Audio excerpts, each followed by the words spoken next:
amigas, amigos, jóvenes, me da mucho gusto estar con ustedes, participar en este foro, escuchar sus planteamientos y desde luego aceptar el compromiso de auspiciar la organización de los jóvenes para que juntos logremos la transformación del país. Creo que cada vez, como aquí se ha dicho, es más claro el porqué de esta crisis económica, social, política, esta pérdida de valores, esta terrible crisis de inseguridad, de violencia, esta decadencia que nos está afectando a todos. Creo que ya sabemos por qué llegamos a estos extremos. De todas maneras, debemos recordar, subrayarlo siempre, repetirlo, porque los responsables de esta tragedia nacional buscan también confundir, desorientar, para que ni siquiera se sepa cuál es la causa de esta descomposición social y de esta terrible crisis que afecta a todo el país. Ellos quisieran que los mexicanos pensáramos que todo esto que está sucediendo es por la casualidad, es por el destino, por la mala suerte, por que no se han aplicado del todo las llamadas reformas estructurales, o que pensáramos que así como está nuestro país, así están todos los países del mundo. Nosotros tenemos que tener en cuenta, tener muy presente que esta crisis se ha originado porque se ha cancelado el futuro para millones de mexicanos, sobre todo porque se le canceló el futuro a los jóvenes, y todo por la política económica que se ha venido imponiendo desde hace 3 décadas. Una política económica que solo beneficia a una minoría, a un grupo de personas enfermas de codicia,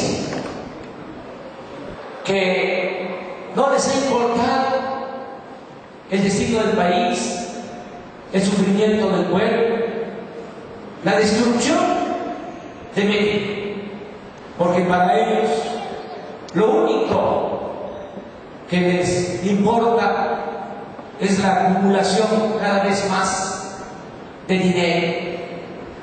Para este grupo de opresores, como decía Hidalgo, su verdadero Dios es el dinero.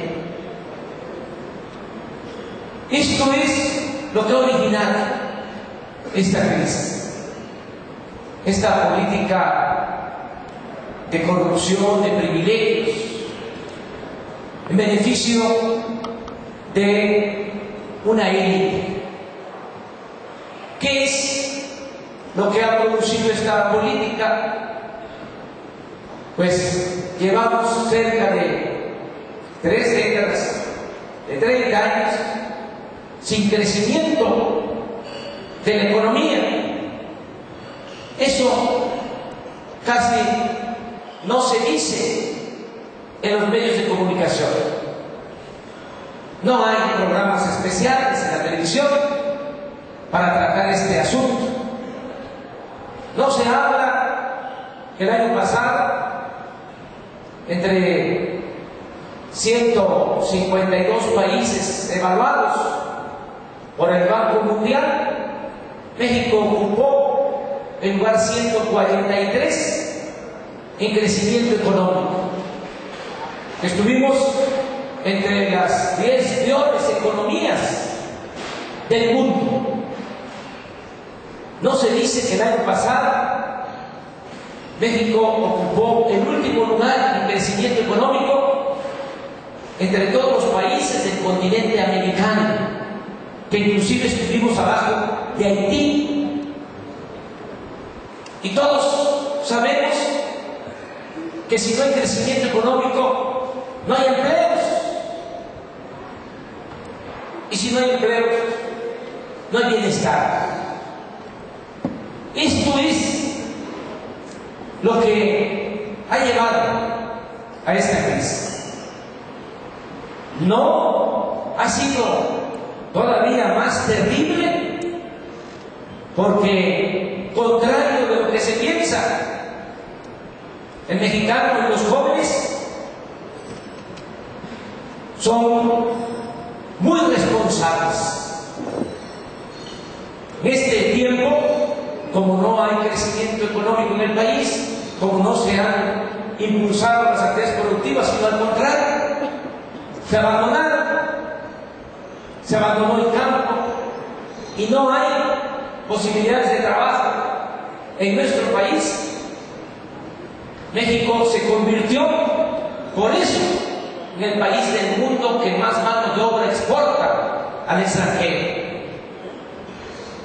Y se han tenido que ir millones de mexicanos a buscarse la vida del otro lado de la frontera. Sobre todo jóvenes que son heroicos,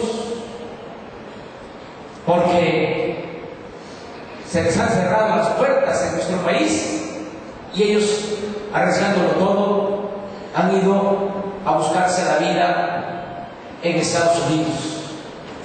Lo que planteaba aquí la compañera, que ha sucedido en estos últimos años, que como se abandonó sobre todo el sur-sureste del país, mucha gente emigró a ciudades fronterizas. Nada más de Veracruz, en los últimos 10 años, se fueron a vivir a ciudades fronterizas 1 millón de veracruzanos. Estamos hablando de uno de los estados con más recursos naturales, que es como una república, que tiene de todo, que tiene buenas tierras para la producción agropecuaria, que tiene agua, 700 kilómetros de litorales, petróleo, gas, y sin embargo no hay trabajo y la gente se ve en la necesidad de emigrar. Este es el caso de Oaxaca, de Tabasco, de Chiapas. Era muy difícil anteriormente, hace relativamente poco, que los indígenas abandonaran sus comunidades, que es abandonar su cultura, sus tradiciones, su organización social. Está más que demostrado el arraigo de los indígenas a la tierra, pero por la necesidad, ahora son jóvenes indígenas los que están abandonando nuestro país. Esto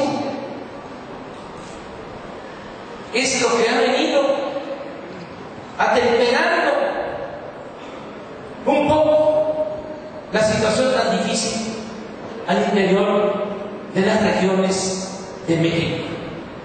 Estamos hablando de alrededor de 600,000 mexicanos que cada año se van a buscarse la vida en Estados Unidos.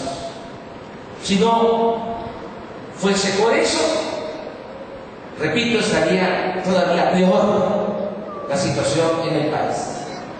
Ha sido muy irresponsable la aplicación de esta política llamada neoliberal, de esta política de élite que abandonó la actividad productiva, que abandonó la creación de empleos, que no se preocupó por el desarrollo de nuestro país.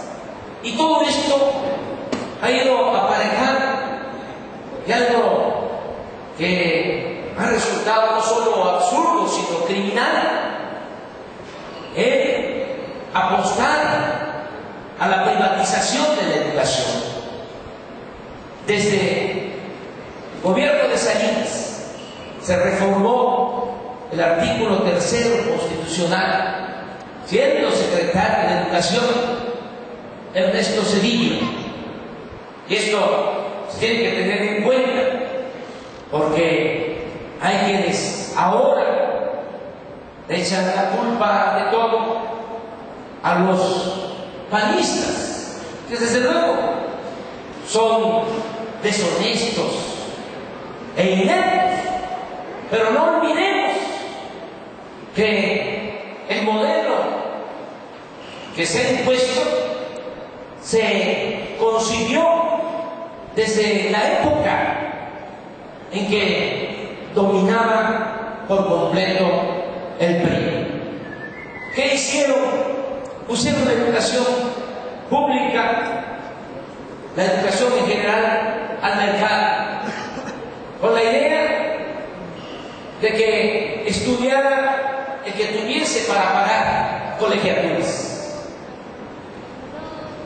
Se reformó el artículo 3º, como decía, para ya no considerar obligatoria y gratuita la educación media superior y la educación superior.